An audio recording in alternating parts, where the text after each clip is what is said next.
Most people don't know how many financial accounts they have or their net worth. And when you're not paying attention, you're leaving money on the table. The solution is Monarch, an all-in-one personal finance tool that brings your entire financial life together in one clean interface on your laptop or phone. In just minutes, link all your accounts for a complete picture of your financial health. You'll never need a spreadsheet again. Get 50% off your first year at monarch.com with code CONTROL. That's monarch.com, promo code CONTROL.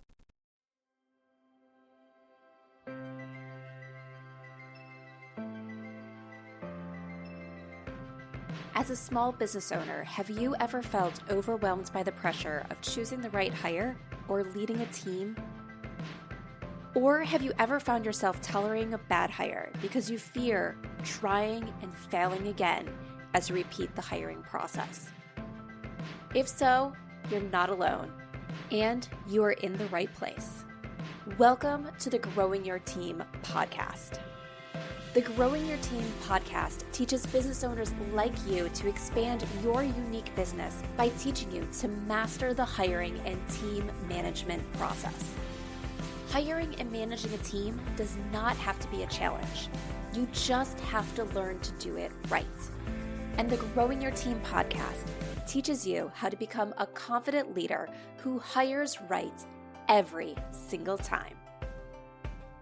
Now, let's jump into the show where each episode you will learn tips on how to identify what type of help you need on your team, how to source amazing candidates, how to conduct interviews that lead you to your ideal team member, how to onboard successfully, and how to lead every person in your business so you have a team of rock stars who you are happy to pay every single paycheck. So let's jump in and teach you how to hire like a pro. Hello, Jamie Van Kuyk here, and welcome back to the Growing Your Team podcast. Today, I have on guest Heather Polivka. Heather is a trusted guide and business advisor who helps leaders create workplaces where people thrive, great talent stays, and businesses grow.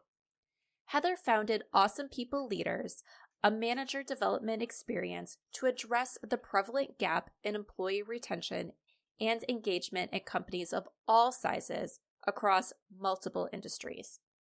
A lack of training and development for frontline and middle managers. Awesome People Leaders provides a series of micro-learning and actions for real-world management scenarios to cultivate high-performance team building and an online private community to collaborate, share, receive feedback, and learn from others' experiences. Heather always ensures a positive impact goes beyond the workplace. She's a SCORE member, co-chair of the Catalyst Fund to empower early-stage women business owners, and active in the work of child abuse prevention and anti-racism. Today, Heather and I are talking all about becoming great people leaders. While this is definitely true in small businesses, it's very true in corporate companies as well, that most people aren't prepared for their first leadership role. A lot of people become leaders or get put into management positions because they're good at what they do.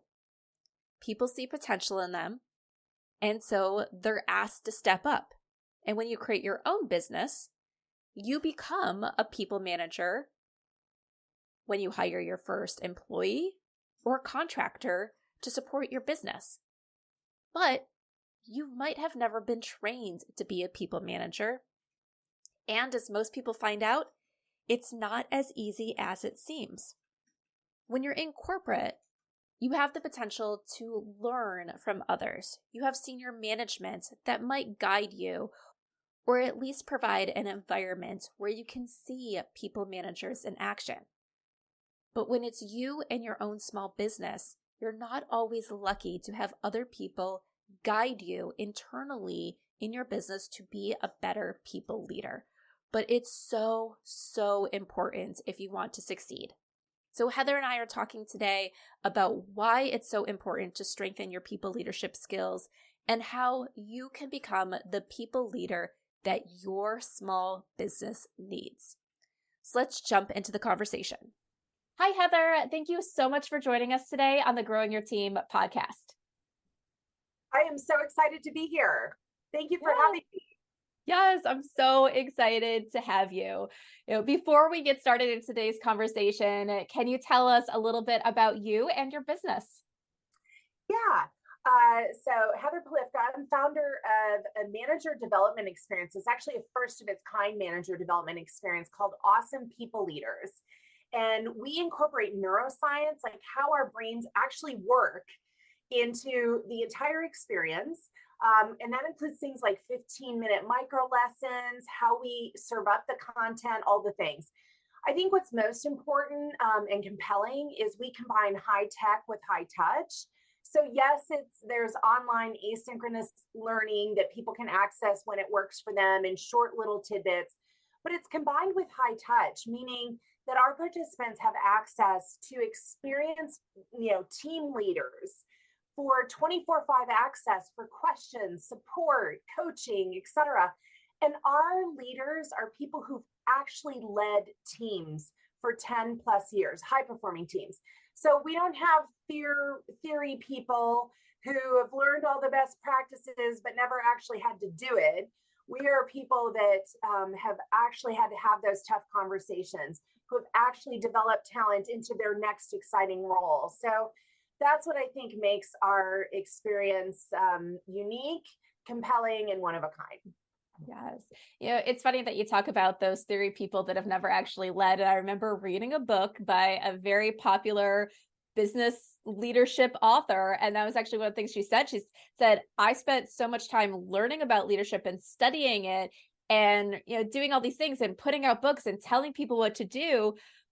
And then all that led to me starting my own business. And then I realized that it is a completely different beast when you're actually in it. Yeah. And there are some name brand, well-known, leadership development out there that I will say has great content. I wouldn't argue with their content at all. What I would say is that their delivery hasn't evolved since the 80s, or it doesn't work with how we actually work. But more importantly, that they're, one, they don't have coaching for participants for the most part, but the people they have leading the content delivery, most of them are highly qualified, but they've never actually led teams. Right. Yes. It just made me think of something completely like kind of off topic, but kind of related. Is part of the reason that I selected to go to the college that I went to is most of the professors, teaching was kind of like their second career. They had been out doing these things and then coming to teach, versus someone's like, well, I studied it in books and now I'm just going to go on to teaching. It was like, no, I want to learn from the person who's actually done it. Exactly. And here's a classic example of, we had a participant, and of course you could look up in any number of resources of how to have a difficult conversation, right? And they'll show you a 3, 4, or 5-step guide to how to do that. And I'm not meaning to be sarcastic about the content, because again, the content is good. But she was preparing for this conversation and reached out to us for coaching because she's a participant in our program. So then we followed up with her and we're like, how did it go? And she goes, oh, I don't think I'm cut out for this. I don't think I should be a people leader. I was like, oh my gosh, why? And she goes, Heather, I didn't sleep the night before. I was sick to my stomach. Like, I don't think I have the stomach for having these kinds of conversations with people. And I looked at her and I said, the moment you stop feeling that way is when you should stop being a people leader. What I appreciate is that you acknowledged there was going to be a major impact there. Like, yes, they weren't performing. Yes, they needed to be let go. And I said, I led teams for a decade and I would still not sleep the night before, feel sick to my stomach, not be able to eat in the morning until I had the conversation. That's called being in touch with your humanity. Right. And we need more humanity in our leadership. And I think that illustrates the idea of we can have a process and a best practice and a whatever, but what's the humanity of leadership? And we don't tell leaders that having those conversations, can take a real toll on yourself. We don't talk about that, but we do in Awesome People Leaders so that people know that, guess what, that's normal. And that's called being a human. Right, right. It's always one of those things that I talk about is the fact that as a business owner, you have to make tough decisions. Yeah. It doesn't mean that you forget that there's people on the other side of those decisions. It doesn't mean that you let kind of that people focused person like run your business and run your business into the ground, but you always have to acknowledge it. And when you can acknowledge that there's people on the other side of your decisions, it sometimes helps you make the right decision or better decision, or make sure you have all your ducks in a row that you need to have in a row before you make that decision. But you still sometimes have to do the tough things, even though it is tough. Absolutely. We have a concept that we talk about called the four hats. And I think it definitely applies to business owners too, that at any given time, when you're looking at a decision about maybe an individual, your team, whatever, you should try on four hats. And rarely will the same answer come to you wearing any of the hats, but at least you've tried on that perspective. And one hat is the individual, from their lens, what do they need? What support do they need? What might be going on for them? The second is your team. What's going on for them? What's the impact of maybe someone who's not performing, et cetera, et cetera. The third is your company. And the fourth is yourself. And Right. all of those are valid hats. And, at certain times we may outweigh one versus the other, but simply taking a moment to pause and look through those various hats is really important. So that'll help us not forget about the human individual, the human team, the human me as a leader, but also we're here to run a business. Yes, yes, definitely. All right. Well, I kind of want to circle back with the main things I wanted to talk about today that I think for those of you listening, this is probably going to really resonate with you a lot. We talked a bit about it's like there's these people that study leadership. You can know what leadership looks like. You've reported to leaders. You've probably reported to great leaders, reported to not so good leaders. It looks sometimes easy when you're not in that role. You're like, I can do that. I can do what they do. I can do it better than they do. And then every person gets into that first leadership role. And it's kind of like deer in the headlights of what did I get myself into? What am I supposed to do? I had no idea that leadership involved this, that people management involved this. And then sometimes, especially as small business owners, when you're there and you don't have people above you guiding you through, you're like, I don't know what to do. Maybe I'm just not meant to lead people. So I really want to talk about that and that transition into really becoming a first-time leader. Yeah. Well, first of all, I want to just dispel this idea that there are born leaders. Like, no, a leadership, there's various muscles of leadership that can be built. It's like going to the gym. No one shows up at the gym their first day and can do 50 push-ups and 100 sit-ups and all the kinds of things. But there's muscles that you build. And I think that is what's missing as an understanding for, unfortunately, many companies. But also, to your point, entrepreneurs who maybe I started a business because I knew about flower design and flowers. So I started a floral business, but that doesn't mean I've ever had, leadership training. The challenge is that in many companies, so we've got business owners who you started a business because you have subject matter expertise in a certain area. Or in companies, we promote people like, oh, the best salesperson, we're going to make them the sales manager. And that's where this perception comes of, oh, I could do that job, because we think about the mechanics of the job, the technical aspects of the job of, oh, they understand selling, or, oh, they understand coding, or, oh, they understand customer service. So of course they'd make a great manager. And because we promote people for technical skills, we don't actually promote them because they have developed any of their leadership muscles. And then unfortunately, most companies don't actually give them training Right? to help them develop those leadership muscles. So that's where this all falls down quite a bit. And I think especially as an entrepreneur, it's easy to make ourselves wrong. We have to be so many things, right? Like we're head of marketing, we're head of, HR, we're head of finance. And so it can be easy to be critical of ourselves, that all of a sudden we have people reporting to us because we started a business with certain subject matter expertise, and then feeling like somehow there's something wrong, that I'm not getting this, or people aren't doing what I want them to do, or whatever the thing might be. And part of it is just investing in ourselves and investing in the people who are leading people with those foundational power people skills. Because we can talk about the mechanics, but like one of the first things we start our program with is brain science. And that probably won't surprise anyone because I mentioned the neuroscience at the beginning. But if we don't understand why we're thinking and reacting in a certain way, it's going to be hard to understand how our people might think or react in a certain way. So Right. that we're picking up the phone saying, hey, can we chat for a minute? And on the other hand, they're going, oh my gosh, I'm going to get fired. Right. And so then they can't hear any of the conversation we're having. And so then we get frustrated because they're like, well, we've had this conversation before, but we had the conversation not realizing that there's this human brain on the other end, that's trying to protect itself, that's running out of fear. And so they can't possibly be productive. They can't possibly show up as the best version of themselves. And then we get triggered. So we get frustrated.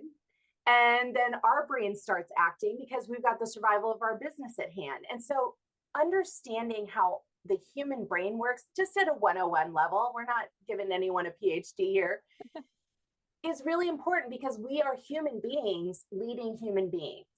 And the brain drives so much of our thoughts and behaviors that we need a foundational understanding. And most leadership programs don't even touch on that. Right.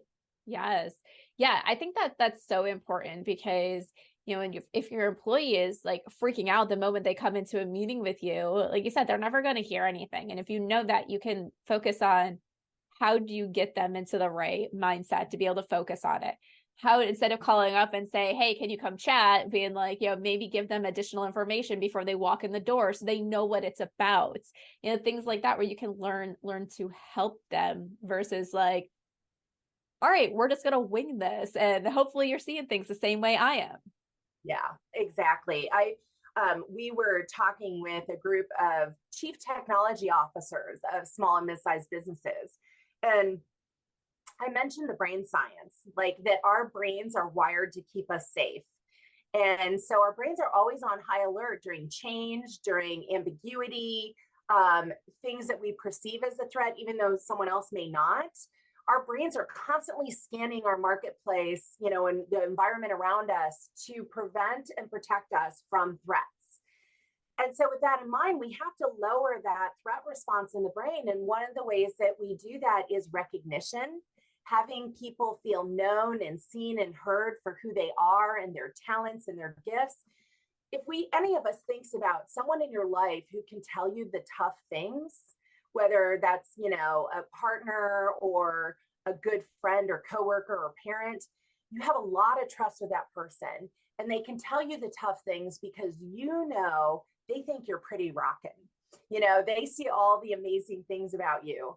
And so when we use recognition and when we also use positive reinforcing feedback, we start to lower that threat response. And then our employees can hear the coaching from us, the ways that we're providing them for them to further improve their performance, et cetera. But that's why recognition and positive reinforcing feedback are so important. And one of the chief technology officers said to me afterwards, he goes, people have been talking to me for 2 decades about recognizing people. And I kept thinking, why do I have to thank people for doing their jobs? And he's like, Heather, you actually explained the science to me about that. And I'm going to start recognizing people. I was like, mic drop. Right. And it's, there's 2 things I wanted to circle back with that, but that's that last thing right there is recognizing people for doing their jobs. And this is something that I learned when I was an early people manager was you have people that kind of just skirt by, they do the bare minimum of their jobs. And then you have these high achievers. Some of the people that are high achievers don't really know that they're high achievers because they see it as they're doing the job and they're doing what's supposed to be done. And they don't see that they are doing so much more than other people.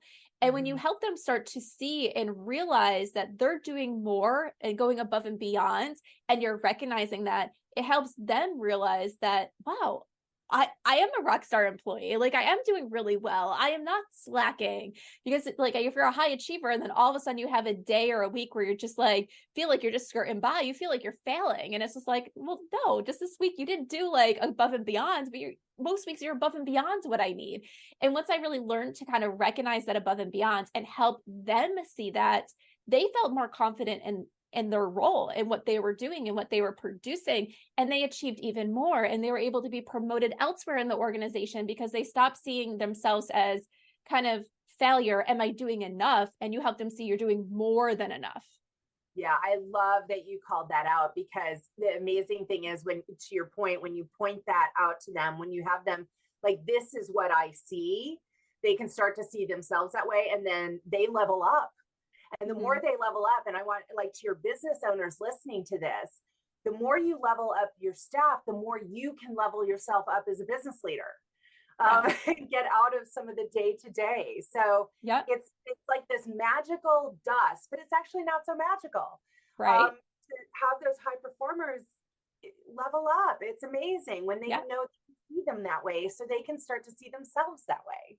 Right. And then just another example there that I want to share before I get to the other thing I want to circle back on is that I remember, and if you've listened to a bunch of the episodes here, you probably have heard me share the story before, but I've had a team member that just the position that she was in, she caught all the mistakes, all the errors. And there were a few little performance things, but a lot of our conversations were always on the negative side, because she was dealing with the errors, presenting the errors. And sometimes it was like, all right, well, you're in a role where you're supposed to catch this. Why didn't you catch it sooner? And things like that. And she said to me one day, or actually she said it to my boss when the three of us were in a meeting together, that she felt like we didn't have a relationship because every one of our conversations was negative. And to me, I'm just like, it was a real eye opener. At first, I was just like, but we're talking about the stuff that we need to be talking about, because these are the issues that are going on. These are the all hands on deck. This is what we need to be fixing. But her saying that and then helping me realize that, it helped me once again pull out that recognition and pulling out, okay, what is she doing right? Yeah, this one error was caught maybe a few hours after we possibly could have caught it. But there's these other things that she was able to catch right away, and we were able to fix them before they were ever a problem. And it changed the whole dynamic once I put an effort into, what positive can I say? What can we talk about before we talk about like this other thing? And it made her actually start performing better. So we had fewer negative things to talk about. It made her feel like she was valued on the team and everything. And it just really changed everything to find those opportunities to say, good job, you're doing this well, like you caught this, amazing work, you saved us money, like, and things like that. Yeah, no, I appreciate you sharing that learning, because I had the same learning as a boss. And that's where, by the way, our brains are wired to keep us safe too. So of course we're going to focus right to where there's gaps or opportunities or things that need to be fixed. And especially the more time constrained we feel, like, we're trying to find those things. Again, that's how our brain is wired. It actually takes some intention, which you pointed to then also recognize, like, oh, but there were the 10 things that we talked about last week, and I see that those didn't happen again. Like, awesome way to learn and apply what we're talking about. And that's exactly what we all need to do, is we all need to be willing to learn and do better. Yes. That then makes that other piece, that much easier to hear of, okay, now, and we found this other one error. And sometimes as leaders, we're focused on where the gaps are because we feel very time constrained, but that intention of noticing all the things that our people do right and they do well and how they're learning and growing makes a world of difference. And I learned that through the School of Hard Knocks too. Right. But Heather, you brought it back kind of exactly where I wanted to circle back to, with that example and everything that you were sharing. And it's something that I feel is so important that we really need to stress it and everything. Because one of the things I was going to say is, not only are we sometimes like we're kind of critical, we're looking at things where people are in that kind of fear, as I feel like as business owners, I talk to business owners all the time when it goes to hiring, is they're in this thing of, what if I hire and they do something wrong and it sabotages my business? And what if this? And they're afraid to hire, and they're afraid to get the people on their team because they're worried about everything that could go wrong. And you just kind of said that in such like a great way. It's like, yeah, we still have these fears. It's not just our employees having fears when they come talk to us, it's we have fears of our own. And, and I'm sure you probably have more to add, but like from what I got from what you shared is, as we look at what our team members are doing right and how they're supporting us and those positive things, it kind of helps alleviate those fears, because we're seeing that it's not all bad. There's so much positive stuff that's coming out of having these people on our teams and our companies. Yeah, exactly. And I would also say it has to do with, how do we onboard people? Like, do we set people up in a way to fail because we're throwing everything over the wall and hoping they catch it? Well, then it's, understandable that, there might be some errors. Or are we helping them grow into the role and giving them piece by piece so that, for one, so that they can be successful, but also so they gain greater confidence and knowledge. Are we as leaders aware of and being transparent about our leadership style? I was on a great leadership call yesterday with the company, and we were talking about how we want our teams to keep us informed and how our bosses want to be informed. And like, I'm a headline person. Give me the bottom line headline, and if I have questions, I'll ask more. That's how I tend to operate. Other people want all the information and all the details, right? Some people want constant drip of communication. Other people are like, hey, let's just, sit down once a week and like capture everything. If we're not clear about what success looks like, how can our team members show up in a way that we deem successful? So Yes. I think there's understanding our own fears and managing through our own fears, but also looking at, what are we doing to set up an environment so that people can be successful? And by the way, when we do that, we can also catch earlier if someone's not a fit. And that's still going to happen, but it's going to then happen before it's a detriment to your business, before it's killed off a relationship with a client. Right. Exactly. Oh, there's so many good things there, Heather. You're totally speaking my language. It's like the first thing is, like, I always ask my clients, the first questions when we go to kick off on a new project is, what does success look like in this role? Because if you can't define what success looks like, how are you ever supposed to properly measure if someone's doing a great job? How are they supposed to know if they're doing a great job? We have to set what success looks like. We have to know what our expectations are, because if we don't know our expectations, we can't communicate it to our team members. So I love that. And I also love what you talked about, like that successful onboarding plan. Most people want to create onboarding that's like drinking from the fire hose and saying, all right, now that you've been on the job for 2 days, go do your role. Go do it. Because I don't have time to train you any more than that. And then they're like, why is this person not working out? I'm like, because the person still has no idea what they're doing. Even if they're a person who knows how to do the job because they've done the job elsewhere, they have no idea how to do it inside your organization yet. Yes, exactly. And I've seen that be the thing that actually has someone not be a fit who might have ultimately been a fit if there had been that onboarding. And just for your listeners, I want to be very clear. Onboarding is 90 days. 90 days before someone can be, and that depends on the role. But think of it as 90 days. Yes. I have clients that look at me, they're like, wait, why is our onboarding plan so long? And I'm like, well, some roles it can move a little faster. Some roles is going to take a little bit longer. I was like, but I'm like, onboarding is not just teaching them everything. And like, sometimes it's like training wheels. It's like, okay, they know what they need to do, but you need to still kind of do it with them. Now they need to go. And it's like, you take those training wheels off, but you're still standing beside them on the bike because they might fall over, and you're seeing, can they do it right? And then they're going along doing it on their own, but you're still doing a lot of check-ins. And then they're finally able to go and ride that bike 100% on their own without you watching and without you fearing that they're going to fall over every 5 feet. I love that analogy. I'm going to steal that from you if that's okay. Sounds good. We talk about a matrix called, and I didn't invent it, it's called the skill will matrix. Skill meaning, do they have experience doing something before? And will is more like, do they have the confidence of performing the task? And I think I know I've had people who didn't actually have the skill, but they had all the confidence in the world.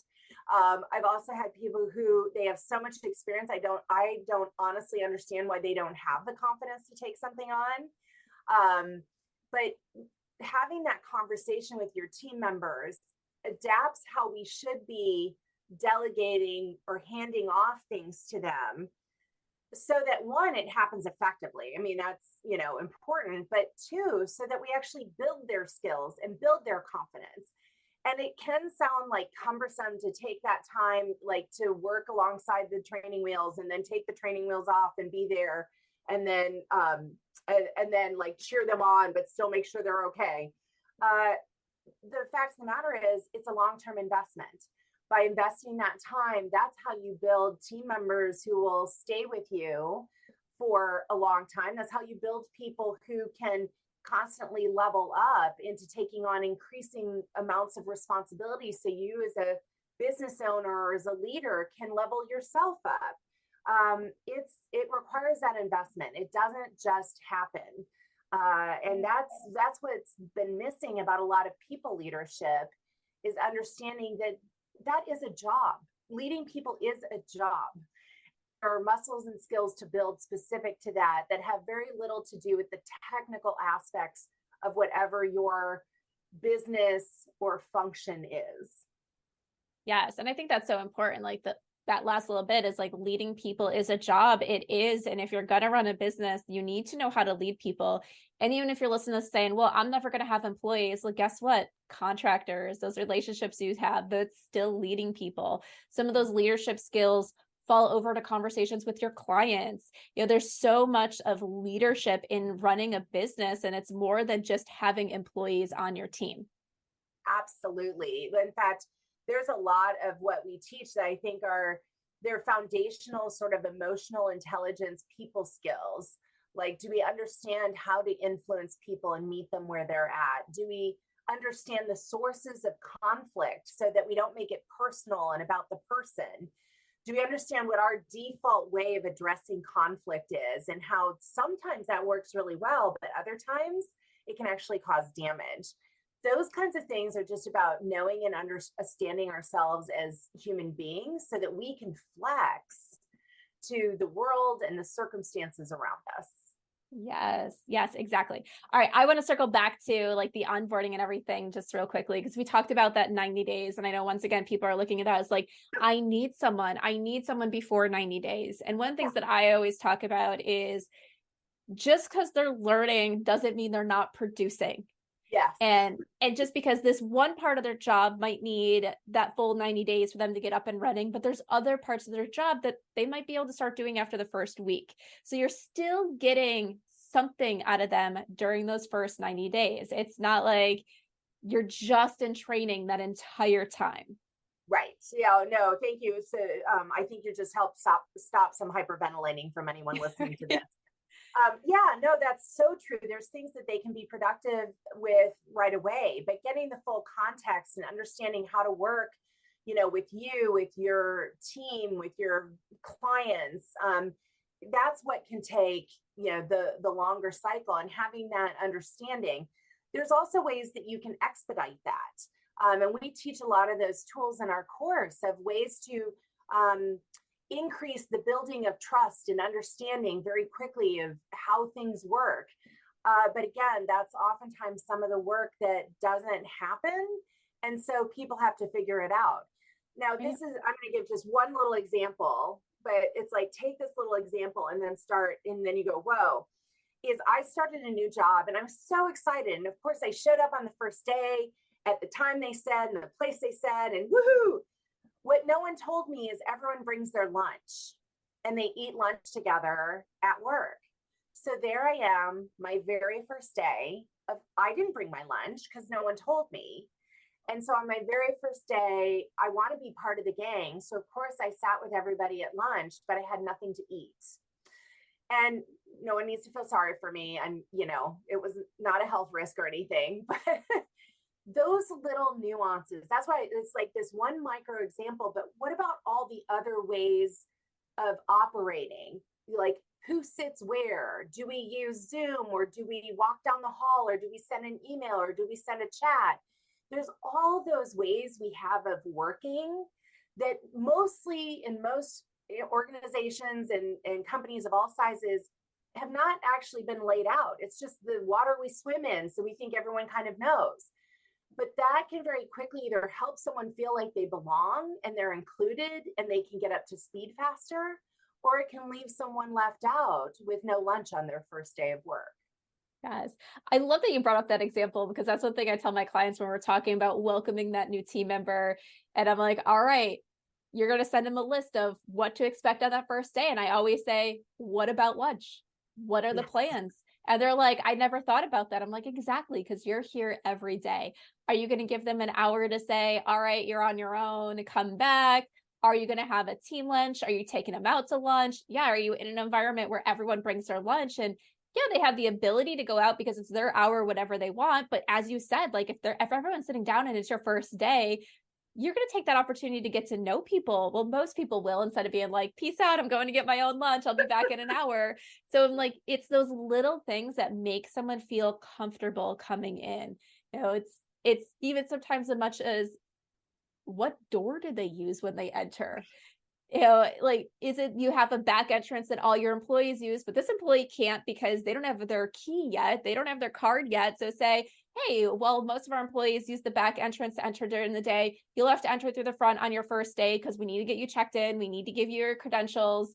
But in the future, you'll be able to use whatever door you like things like that, where you just don't think about it because it's so ingrained in your everyday. Exactly. I always think the other thing is, what should someone wear on their first day? Some guidance for that is also very helpful. But yeah, there's just a lot of ways that we have of operating that we don't even recognize because they evolve so slowly over time. But if you want to know what are some of the weird things or the new things or the things that not to expect that happen, ask your newest hire and they'll tell you, well, I thought it was weird that when we sit at the lunch table, I had to be careful because everyone sits in the same place. So I would tell people that, Yes. nuances. Yeah, those little things. All right. There was something else about, I know what I want to talk about. This is something we haven't talked about yet on this episode, but you and I have talked a little bit before.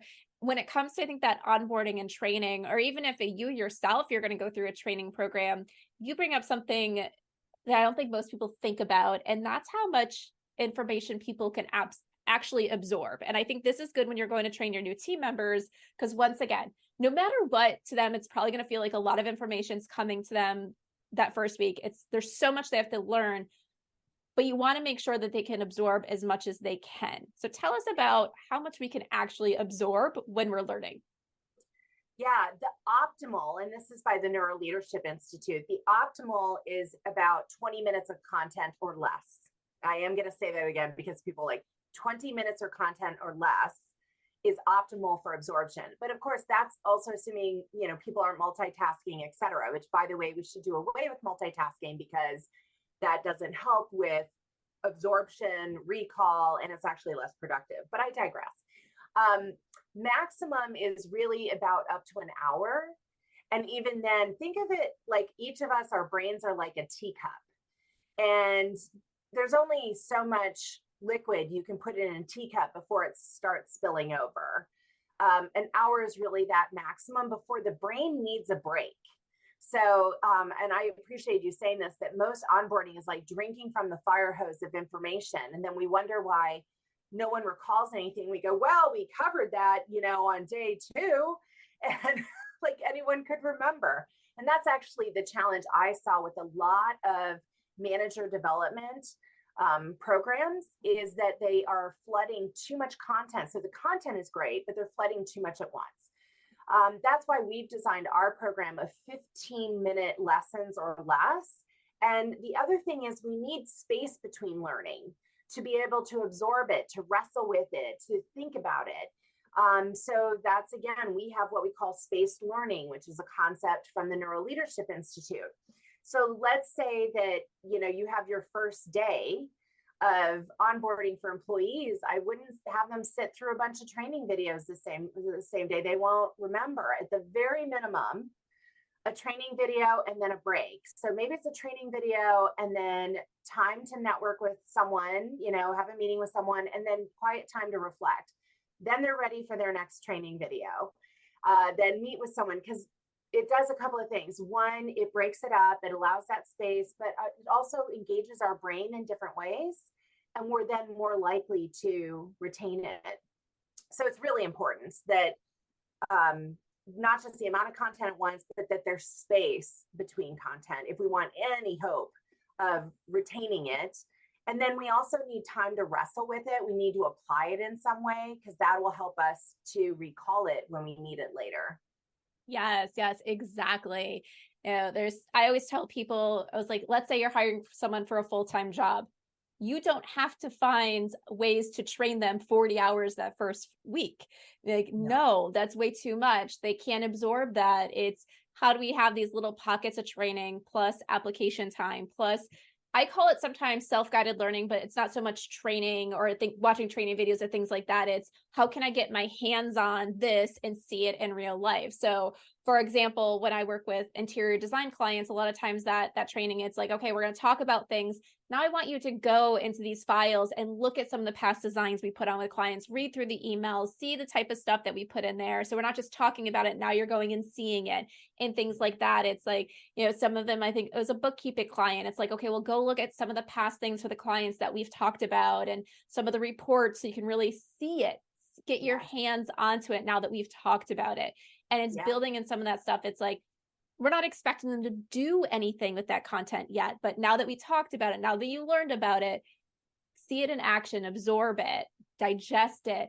Here's a little teeny tiny project you could do with that information that we taught you. It's not your whole job yet. It's this little teeny tiny project, and then we'll build more on it in the next training session. Yeah, it just gives them a much stronger foundation, because one, they will have absorbed the content, they'll be able to retain it and recall it, and then they're ready for that next piece. Unfortunately, most of our training is really like a house of cards. We're going to give you everything all at once, but one little whoop, and it all shatters because we haven't built that strong foundation of one brick, of one piece of knowledge and understanding on top of another. And to really develop it as knowledge and understanding, we need to wrestle with it. We need to apply it. We need to ask a question about it. That's when it actually gets into our memory banks. Yeah. And I think it's also important to think about what order do we teach some of the stuff in? Because sometimes there's a very linear process where you go, okay, it makes sense from A to Z. Other times it's not so linear of a process of like how to learn it and everything. But someone's really not going to understand this one item until they understand this other thing. And I remember one time going into a job where they had us I think it was just so there was something for us to do. They had us go and sit with people in other departments and learn about what they did. But I still didn't really understand the internal workings of what my job was. So to go and find out what someone else did, and I'm just like, okay, that's great. How does it relate to me? It all went over my head. And I was like, that was a complete waste of time because I have no idea the interaction yet. And the next round of new hires I went through, I was helping, I think, to schedule some of their stuff. So I went to some of those meetings. I was like, oh, now I actually understand what they're saying because of the fact that I know my job now. So now I can understand that. So sometimes it's like, am I asking them to absorb things before they're ready to absorb that, before they're ready to get everything out of it? I couldn't agree more. And I remember we had one training that we needed to do, and it was like 5 different pieces, but we at least said to them, all you need to understand is this piece of the puzzle, and it's not going to make sense how it connects until we get through all 5. So I'm going to ask you as learners to just trust at some point these 5 pieces will fit together and form a whole picture. Yes. And even as a learner, that all of a sudden lowers our concern that we're quote unquote not getting it, et cetera, because now I know, oh, okay, like they've told me I'm not going to see the overall picture. So I can now relax and just focus on each piece of the puzzle. That communication is really important. And I love that idea of like, sometimes it's actually going to take you being in the job before you're going to be able to understand how the interaction is with another department, et cetera. Yes. And I love that you said that because it's something very similar. I tell my clients when we're creating those onboarding plans is like you can introduce everything at first, but tell them like, this is just an introduction. It's just so you kind of know some of the names and tools and everything that's there. And then we're going to dive deep into each one of these, so I'm not expecting you to know everything at first. You're probably going to forget half of what I told you about, but at least you kind of see, here's what we're trying, like that puzzle, as you said, here's what the puzzle looks like. Now let's figure out all the individual pieces that go there. And the other thing I wanted to talk about is kind of circling back to that 15 minutes or that 20 minutes of learning, is a lot of times we can look at that and say, but that's not enough. It's not enough. It's not enough. Like I need to give them more time because I need to get them up and running. And I think it kind of ties to one of kind of like the training theories and stuff that I always talk about when we talk about how much our brain can absorb, is I always talk about this movie theory. It's like if you think of your favorite movie that you've watched more than once, that second time around, you absorb more stuff because you have a different foundation going in. The movie didn't change. It's the exact same images. It's the exact same dialogue that happened the time before, but you're able to absorb more because not everything's fresh. And the third time you watch it, you catch on to even more. And it's exactly the same thing. And I always bring this up telling my clients and stuff, or when I'm talking about this, is sometimes someone needs to go through training more than once to fully get everything. But a lot of it ties back to, it's because, once again, our brains can only absorb so much at a time. We don't realize that we're not absorbing the rest of it. So we're hearing it, we're not getting it, but we don't know that we're not getting it. Exactly. And, it does take thought and consideration to be able to condense something down into the most critical 20 minutes they need to know. And then, we can always have a second 20 minutes, we could do that a week from now. But it does take thought and consideration. And I think that's also what sometimes, leads us to maybe flood more information because we're not pausing and thinking about what is that first building block that's going to be that first viewing of the movie, where they understand the overall theme and what transpires, but maybe not some of the nuances and details. But they'll be ready in the next 20 minutes to then dive into it because they got the first 20 so well. Yes, exactly. All right, Heather, I think on that, it's probably time for us to wrap up because we're way past the 20 minutes, so they might not be absorbing anything more. But hey, if you're listening, you can always listen to it again and catch the rest of it. But so Heather, how can everyone get in touch with you? Yeah, well, you can go to awesomepeopleleaders.com and learn more about the Awesome People Leader experience. You can email me at heatherp@awesomepeopleleaders.com. And you can also connect with me on LinkedIn. It's Heather Polivka, and I'll spell that last name because I know it sounds complicated. P as in Peter, O-L-I, V as in Victor, K-A. So find me on LinkedIn. Yes, thank you. Yeah, talking to me, like I know all about having to spell that last name because it sounds complicated. No one can ever get it right. So, so yes, but all right. My final question that I love to ask all my guests is, we've all had managers or leaders that have stood out to us. Think of a manager or leader that has stood out to you and share one thing about them. I'm going to make an unconventional choice because I have lots of great inspirational leader stories. I also have not inspirational, like please avoid this at all costs leadership stories. But, I think back to my 5th grade teacher, Mr. Gray, and I am going to call him out because it's such a positive. He really had every student feel seen and feel known and feel valued for exactly who they are. And if I look back in my life, like certainly, my mom stands out as one of my first early leadership models. But so does Mr. Gray, because that's actually the experience that each and every one of us have the opportunity to deliver, whether we're leading a team, whether we're leading a business, or whether we're even leading our choir, or kids' sports, is to leave people with the experience of being known, seen, and valued. Yes, it's so important.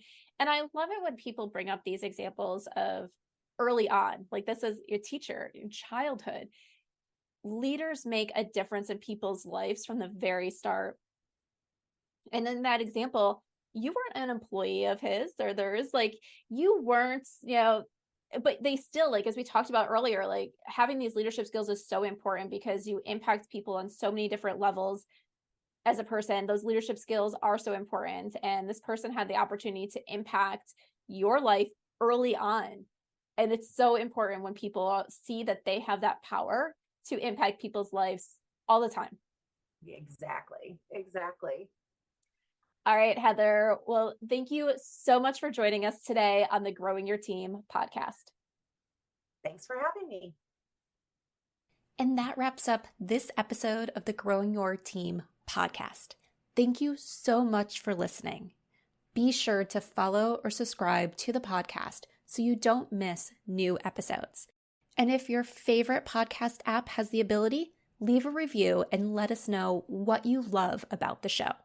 As you wait for the next episode, be sure to follow Growing Your Team on Instagram at Growing Your Team, or head on over to growingyourteam.com to access more resources and learn how growing your team can support you as you master the art of hiring.